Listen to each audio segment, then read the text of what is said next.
What makes enemies interesting?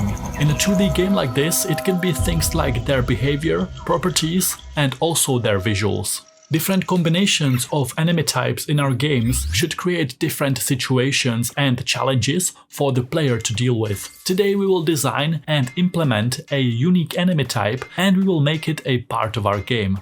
Okay, it looks like we are somewhere deep in space exploring the interstellar void. Similar to the Kuiper belt in our solar system, this unknown part of space has a massive asteroid belt.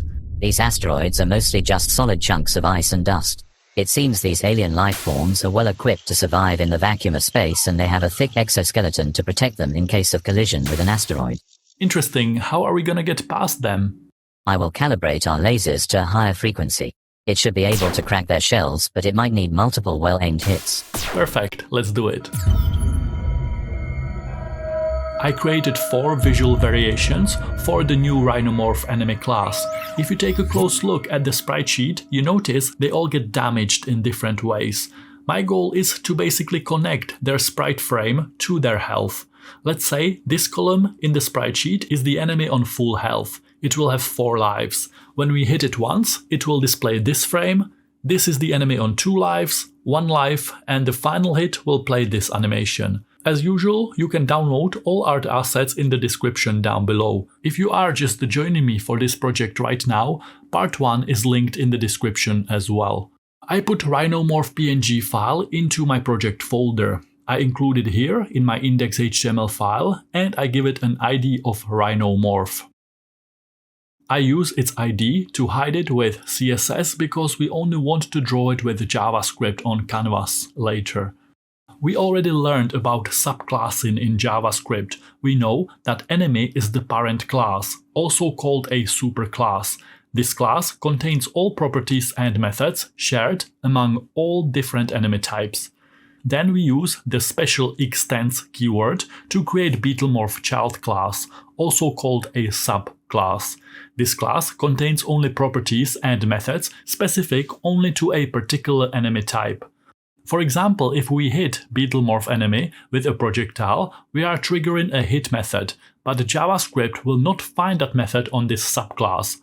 The extends keyword sets up the standard JavaScript prototype chain behind the scenes, so JavaScript knows that if it can't find a method on the subclass, it will go automatically look for it on the superclass, on the parent class. It will follow the prototype chain until it finds the method, and that particular hit method will be found here.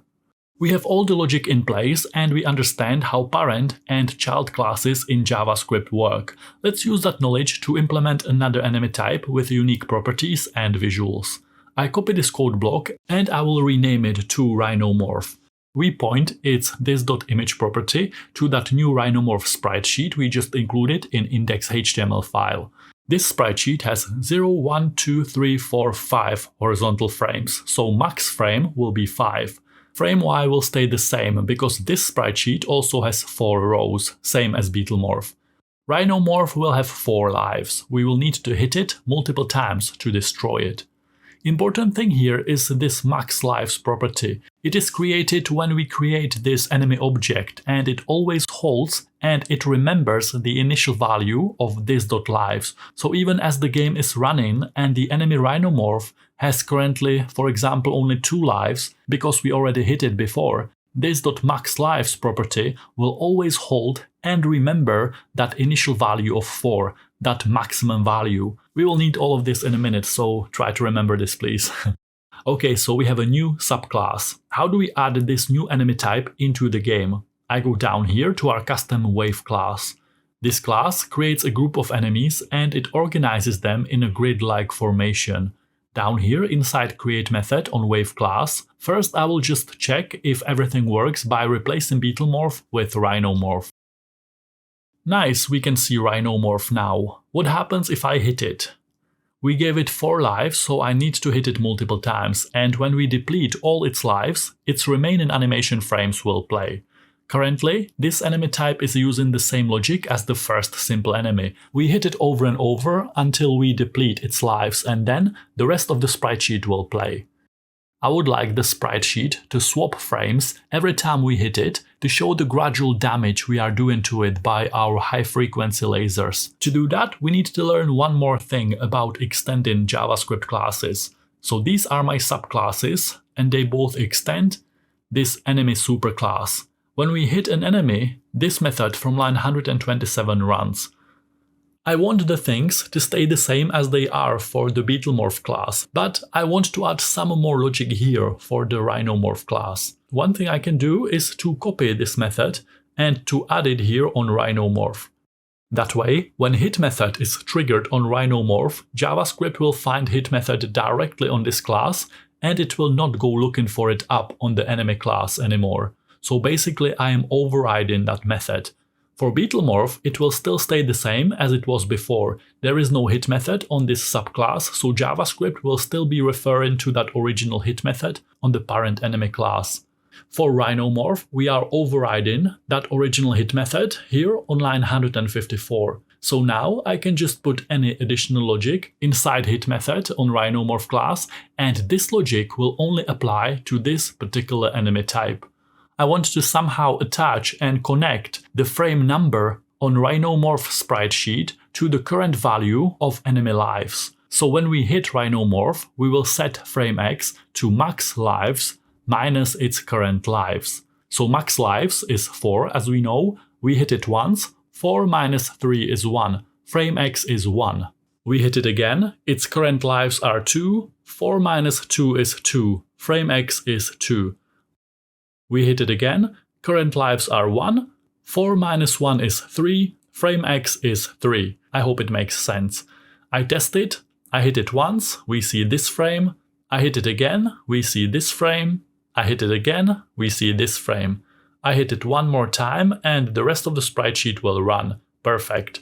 I played the game for a while and you can see we get randomized 4 variations of Rhinomorph enemy class and they all get damaged step by step as we swap sprite sheet frames by hitting them.